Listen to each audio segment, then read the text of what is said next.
Number 35. Find the rectangular coordinates of the point given in polar coordinates 6, 13 pi over 9. All answers are rounded to the nearest hundredth. So, if we want to find the rectangular coordinates, well, first of all, rectangular coordinates are just like what you're used to. They're just the regular, like x comma y, like plotted, like if you want to do 2 comma 3, just go 2 on the x-axis, 3 on the y-axis. That's all that these are, just rectangular coordinates. So if you want to find the polar coordinates, this is what you do. So it's a very simple formula. To find the x-coordinate, you just do r times the cosine of theta. If this is r comma theta. Then you do x equals r cosine theta, and y equals r sine of theta. And that will give you the rectangular coordinates.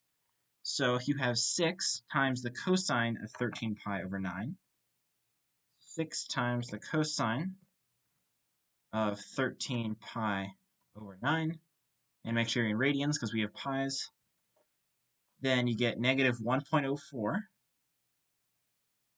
so negative 1.04, and then for r sine of theta, it's pretty much the same thing, just with sine, so 6 times the sine of 13 pi over 9, so we get negative 5.91, so negative 1.04 and negative 5.91. Negative 1.04 and negative 5.91, so that's going to be answer choice C. And a little bit of the reasoning behind this is, well, 13 pi over 9 is around here.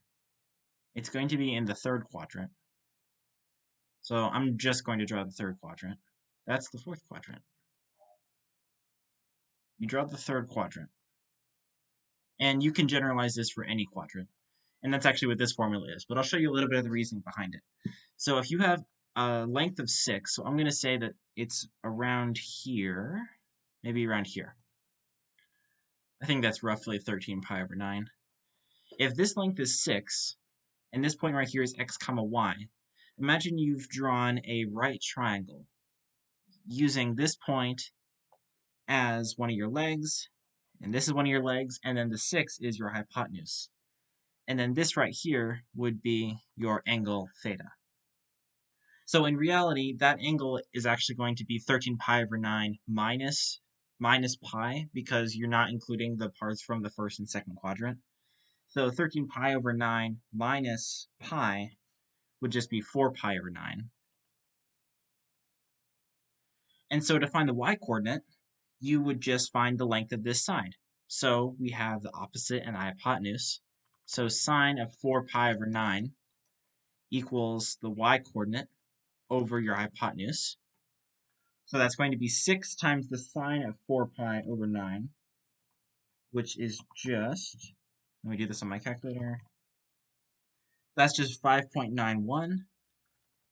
And then if you do the same logic for your x, if this right here is your x-coordinate and your x length, then the cosine of 4 pi over 9 will be x over 6, and that is 1.04. And so you know the lengths, but obviously if this was your y-coordinate and this was your x-coordinate, then it would be in the first quadrant. And so to adjust your signs, you just think about which quadrant you're in. And so we're in the third quadrant, so both of them are negative. And basically, if you do this for each of your quadrants, it'll generalize to this formula that we used here.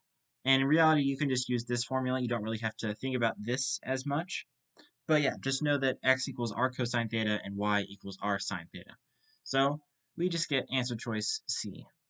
So if you have any questions from other tests, make sure to leave a comment and I'll make a video with a solution. With that said, if you enjoyed the video, leave a like and subscribe. This has been Investigative Math, and I will see you next time.